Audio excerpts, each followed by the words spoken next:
We're gonna make a delicious Easter ham, and I'm gonna start with making a cherry chipotle glaze. This is gonna be fabulous. Your family is gonna absolutely love this. So this is just 17.5 ounces of cherry jam or preserves. So all I'm gonna do is just get everything into my saucepan here. You know, I think about food pretty much all day long. When I think about, what I'm gonna make next, I just kind of think about ingredients that I like. Love cherries, I love a little kick, so why not cherry with a little spice?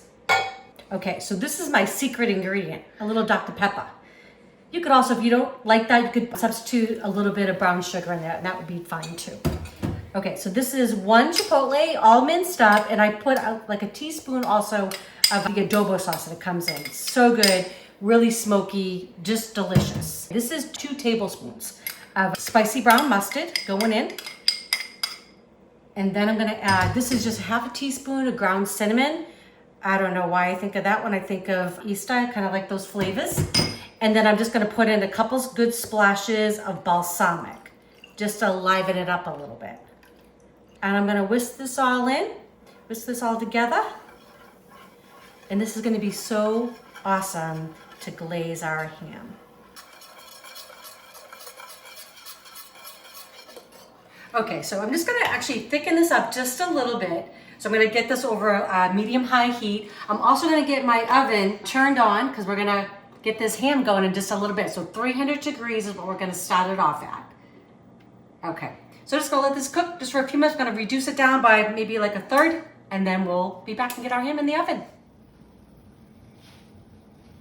Okay, so I got the glaze is thickening up on the stove. Now I'm just gonna get the ham ready. So this is a little over 7 pounds. It's bone-in, skin-on ham. It's fully cooked. So all I've gotta do is just basically get it in the oven, put some glaze on it, we're gonna have dinner. I mean, fabulous. When you do this though, what I wanna do is I wanna score the outside of it. Okay, so what I'm gonna do is just have a sharp paring knife, and I'm gonna go, if I could actually have you see me do this, but just gonna go about a 1/2 inch from each other. I'm just gonna go down, and then I'm just gonna make a little cross pattern. And I'm just gonna continue doing this around the ham.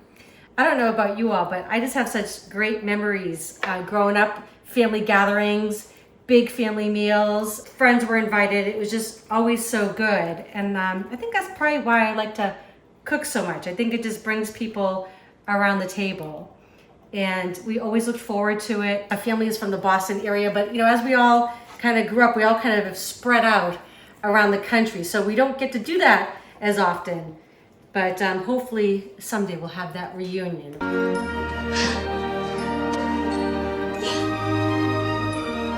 The other thing I was going to tell you is you want to take your ham out of the refrigerator about 90 minutes to 2 hours before you're going to cook it, because that will actually help it heat evenly all the way through. Because I don't know if you've ever done it before, you have a ham and it's really warm on the outside, but as you get closer to that bone, it's kind of cool. So this will help prevent all of that.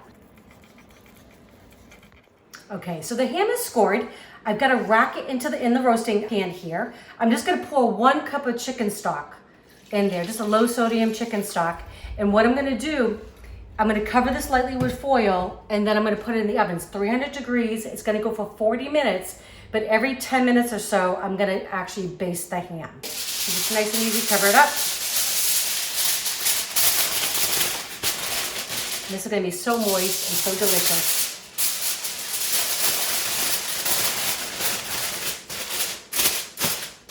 Just like that.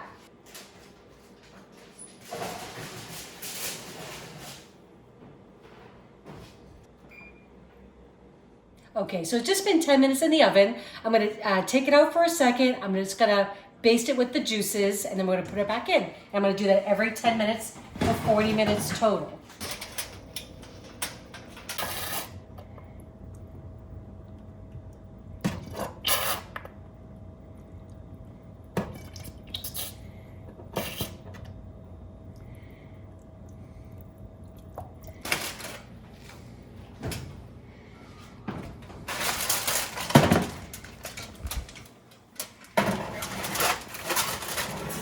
Okay, it's been 40 minutes. It already smells so good in here. Took the ham out of the oven and I increased the oven temperature to 425. Okay, so I'm just gonna take this off. We're gonna discard this foil.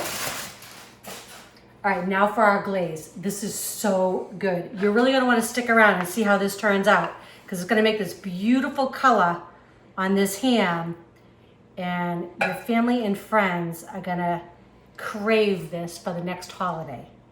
I promise. Look at that. Beautiful, beautiful pink color. It's gonna get nice and dark, beautiful crust.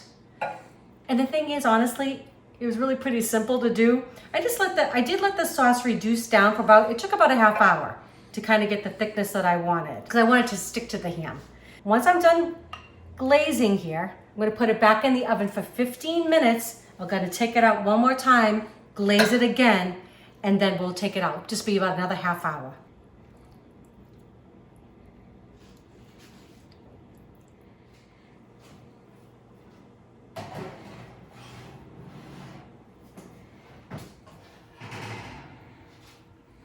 Oh my gosh, look at that. Beautiful. You're gonna love this on your table. Okay, I'm just gonna let it rest for about 10 minutes and then we're gonna carve it up and we're gonna have dinner.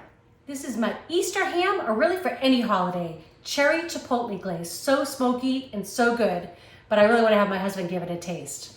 All right, Eric, it smells really amazing. I've been smelling this for a while, yeah. All right, you wanna give it a taste together and see what you think?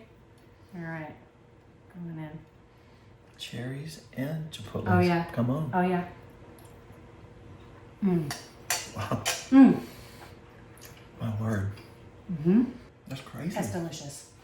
So you get the smokiness from the chipotle, and you get a little heat, like a little kick on the back end, but it's not overly spicy. We're actually serving this for kids and grandkids, so we didn't want to up it up. But if you like a little bit more heat, bump it up. Add another chipotle in there. I hope you enjoy this. If you have not subscribed, please do. Share with your friends and family, and don't forget to subscribe and click that notification bell. Enjoy!